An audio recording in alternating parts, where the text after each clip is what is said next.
What is going on, YouTube? Listen, family, the channel is growing. Big shout outs to our newest subscribers. Big shout out to you all.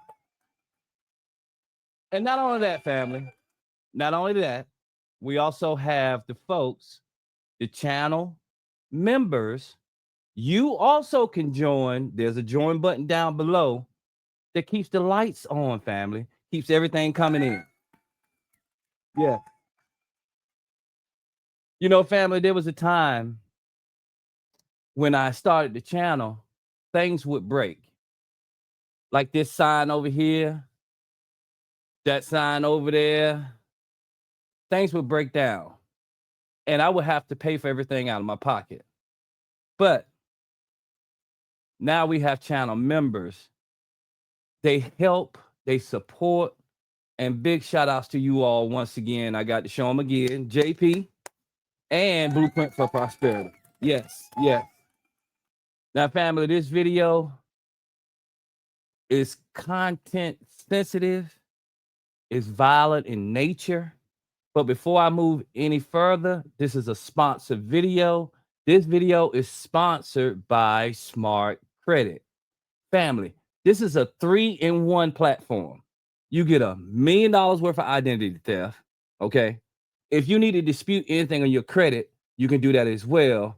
And also, it has a little slider feature that it'll show you if you pay off your credit score goes up. So I just wanted to throw that out there. Smart Credit. Link's going to be at the bottom of the video. And we also have merch, family. If you don't want to be a channel supporter or join the channel, please purchase some of the merch.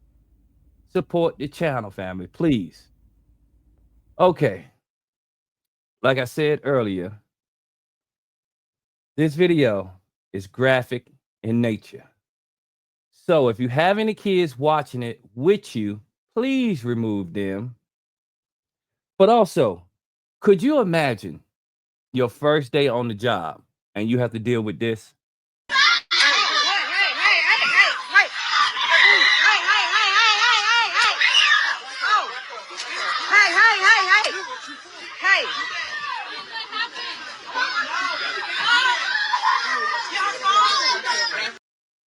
Now listen, family. This is a video from Jacksonville, Florida.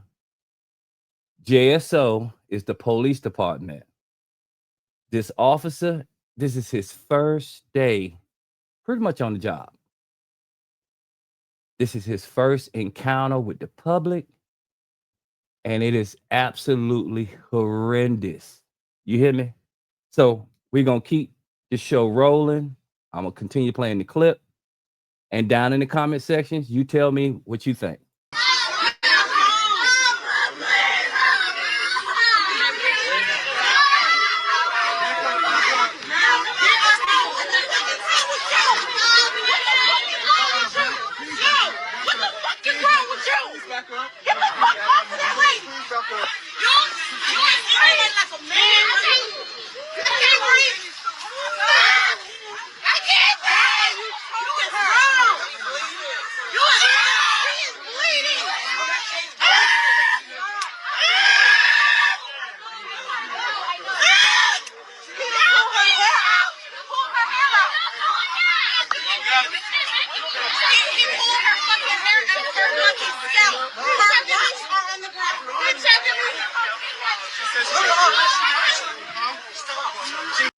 Now, did you hear that, family? They're tussling, and the officer pulled her hair out, her locks. Her locks are on the ground. She said she can't breathe. She said she can't breathe. Okay, she can't breathe. Oh my fucking God.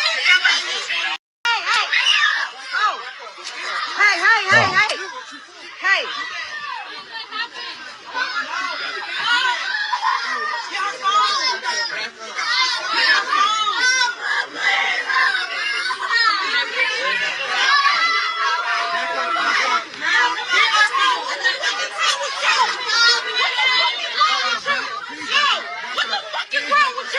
Get the fuck off of that lady! You like a man!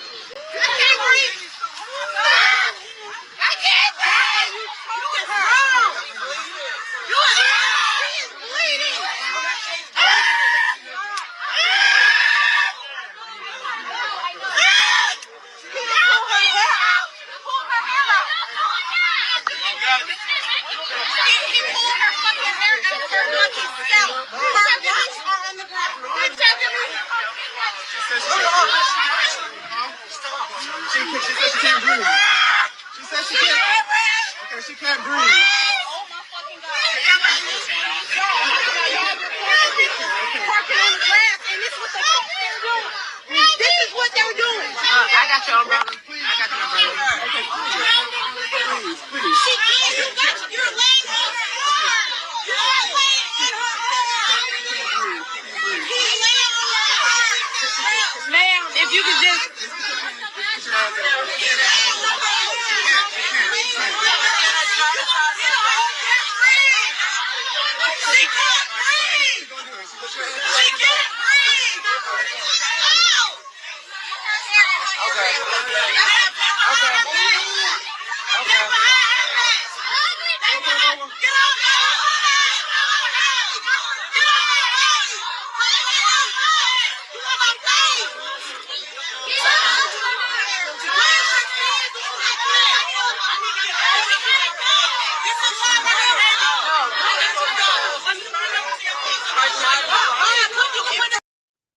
Now listen, family, you hear all of the screaming, all of the yelling.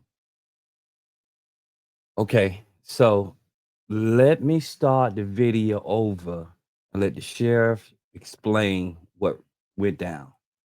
Of Tuesday, October 7th, outside of the Idea Charter School located in the 1800 block of Bassett Road. Erika McGriff, a habitual traffic offender with revoked Florida driving privileges and the parent of an Idea student, illegally parked her car in an intersection and left it running and unattended. Officer Holton, a JSO officer working as part of the Safe Schools program, attempted to lawfully discuss the matter with McGriff. She escalated the verbal conversation to physical violence. She violently resisted Officer Holton and eventually punched him repeatedly and bit him with such force that she left a bite impression on his forearm. Gibson and another woman pending arrest were originally spectators. Ultimately, however, they violated Florida law themselves by harassing Officer Holton and failing to provide him with a 25-foot area to safely detain McGriff after he gave them verbal warning to get back. They did not comply. Because Officer Holton was outfitted with a body-worn camera, his interactions with McGriff, Gibson, and others on scene were recorded. So I'll share that footage with you now. And additionally, a spectator on scene recorded part of the incident on a cell phone. Some of that cell phone footage has been posted on social media platforms. I will play that cell phone video after the body-worn camera footage is shown.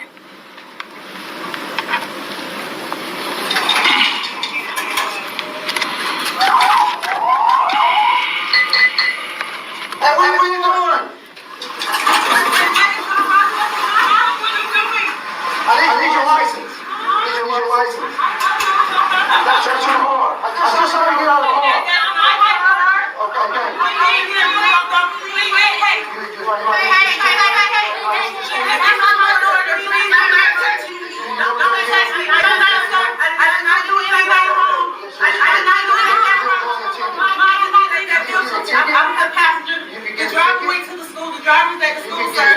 I will listen. You can get a ticket, or you can keep writing the ticket. I'm gonna give you one chance. You create the drama. I don't want any drama. I want to go home and I want to. Okay, then. I just came to pick up my child. Okay. I just came to pick up my child. That's all. Please don't grab me. Please don't grab me. Don't grab me. Sorry, let you go. You hurting my baby. Mom, I'm going back to my car. Let me. Money. I mean. Please don't do this in front of my child. Take me to my car. I will. You don't have to curse me. I will, man. Don't. Please don't. You ain't got to me. You got me. Stop! Come on, punch me!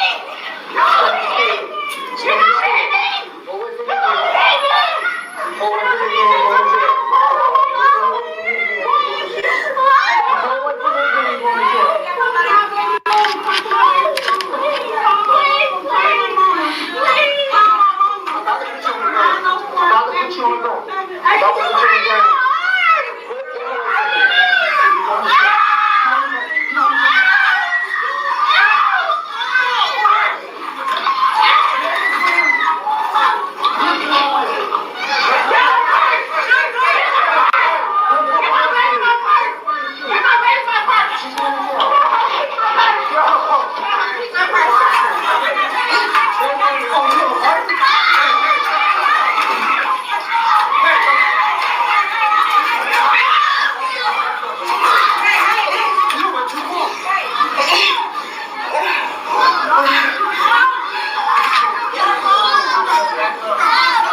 got 25 feet to get away from me, or you going with it? Get in the car. Get in the car. Damn, you gonna kick me too? Get in the car and kick you.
So as a result of her actions on Tuesday afternoon, Erika McGriff was arrested for battery on a law enforcement officer, resisting an officer with violence, and operating a motor vehicle while having a driver's license that is revoked as a habitual traffic offender, which is probably what led to her refusing to give some of those things over in the very beginning.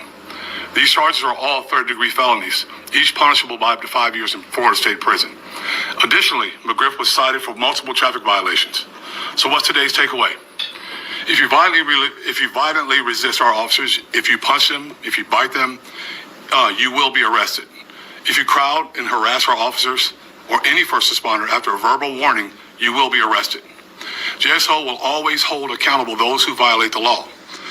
But this entire episode reaches beyond even law violations. It speaks to the breakdown of a civil society that are some in our community not only quietly accept, but actively promote.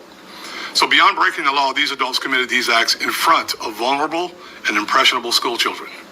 These adults modeled and normalized for school-age children not only breaking the law, but also lying to the police, violently resisting the police, punching police officers, biting a police officer, and harassing a police officer, and encumbering a police officer. Officer Holton was simply doing his job. Disappointingly, this negative modeling had direct consequences here. Currently, there's an active pickup order for a juvenile for making threats to shoot up Idea Charter School because of this incident. So JSO will not tolerate those who violate the law and victimize our officers or any member of our communities. These jobs are tough enough without all of that. So we reject the flawed theory promoted by some that this type of unprovoked violence is shown to police officers is somehow justified. I ask every member of this community who enjoys the privileges of a civil society, one organized by laws, to reject this flawed theory. No one is above the law. No one should be hurt or hinder a public servant doing the work that is a critical function to our community. So now I'll take any questions that you all may have. Sure. Yes, sir. The black male with the beard, he was in a patterned shirt. Yeah. He had the umbrella that Yeah. represented the Alpha fraternity. Who was that? He's one of the school administrators. So if you'll see, the school administrators were there trying to keep everyone back. And largely, in my opinion, they helped keep that officer at least with some sort of comfort level while he's engaged with that individual. Where were the individuals in the video that were violating the halo? So there was an elderly, an older lady wearing a pinkish red shirt. I believe at one point she used an expletive and said she wasn't even worried about the 25 feet. And then there was a young girl. You saw her come in later after things started wrapping up a bit. You saw her come in later and grab the phone. She was one of the ones that was standing there with a lot of the chirping that was going on.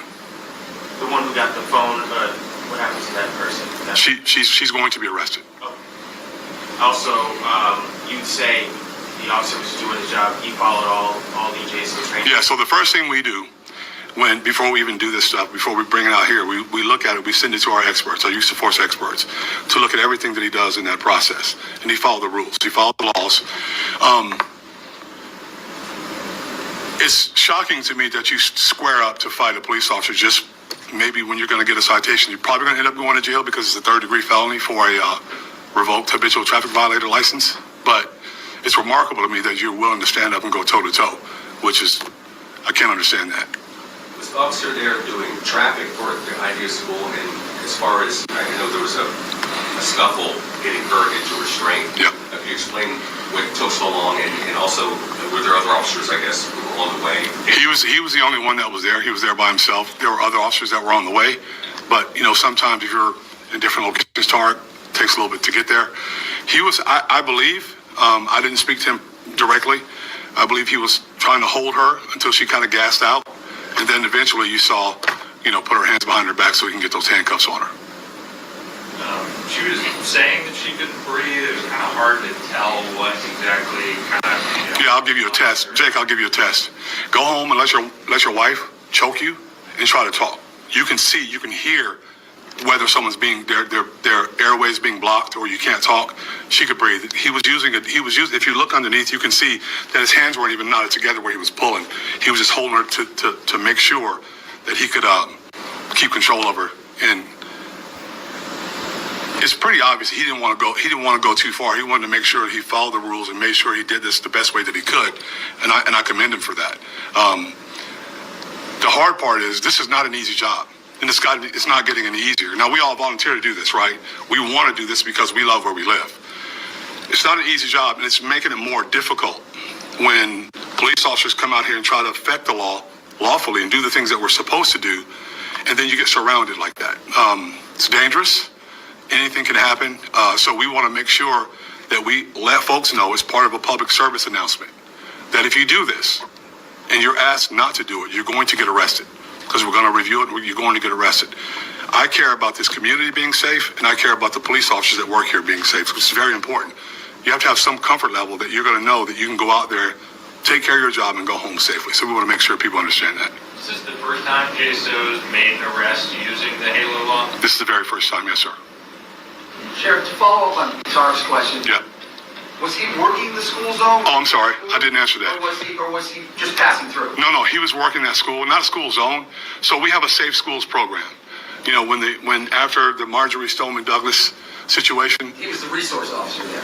No, he wasn't a resource officer. We provide officers to schools in our city to do safe schools, to make sure the schools stay safe. And he was working in that with that program. And then the initial reason he made contact with her again, if you just go over that. She left her car unattended, illegally parked in the roadway, and it was still running. And I think this is just an assumption. I want to make sure you're clear. We're clear on this. I think he saw that. Someone talked to him about that because that's part of his duties there when school's letting out. And when he began to approach and have the discussion, you saw how it played out from there. So McGriff was arrested. The woman in the pink shirt, she was arrested. Yes. And the person who later in the video broke the HALO's violation to grab the phone, that person will be arrested. Yes, and that juvenile has a pickup order for threatening the school. Oh.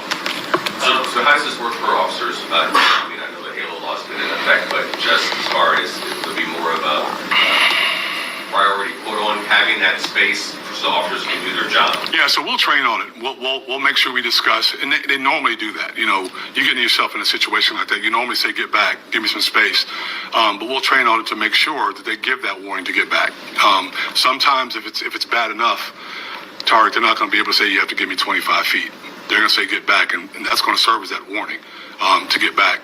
So we'll train on it to make sure that happens, and we'll move from here. My hope. Okay, family. You saw it for yourself. Listen, post your comments, family. This is an ongoing case down in Duval County, Jacksonville, Florida. It's a sad situation. Yeah, y'all just post y'all comments. Until my next episode, you be blessed.